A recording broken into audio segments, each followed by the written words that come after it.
రాష్ట్ర పథకాలు దేశానికి ఆదర్శంగా నిలుస్తున్నాయన్నారు మంత్రి శ్రీనివాస్ గౌడ్. తిరుమల శ్రీవారిని దర్శించుకున్న శ్రీనివాస్ గౌడ్ స్వామికి మొక్కులు చెల్లించుకున్నారు. ఆ తర్వాత రంగనాయక మండపంలో తీర్థ ప్రసాదాలు అందజేశారు. ఆలయ అధికారులు ఒకప్పుడు పాలమూరు జిల్లా వాసులు బతుకుదెరువుకు వలసలు వెళ్లారని, ఇప్పుడు బతుకుదెరువు కావాలంటే పాలమూరుకి వచ్చేలా ప్రాజెక్టులు చేపట్టామని అన్నారు.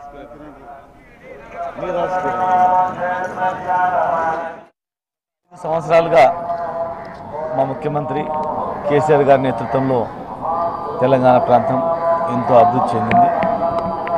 భగవంతుని ఆశీస్సుల వల్ల మరి మా స్వామివారిని కూడా మా ముఖ్యమంత్రి గారు దర్శించుకొని వారు మొక్కు తీర్చుకోవడం జరిగింది. మళ్ళీ మేము మా ముఖ్యమంత్రి గారు అత్యధిక మెజారిటీతో అందరిని గెలిపించి అధికారం రావడం జరిగింది.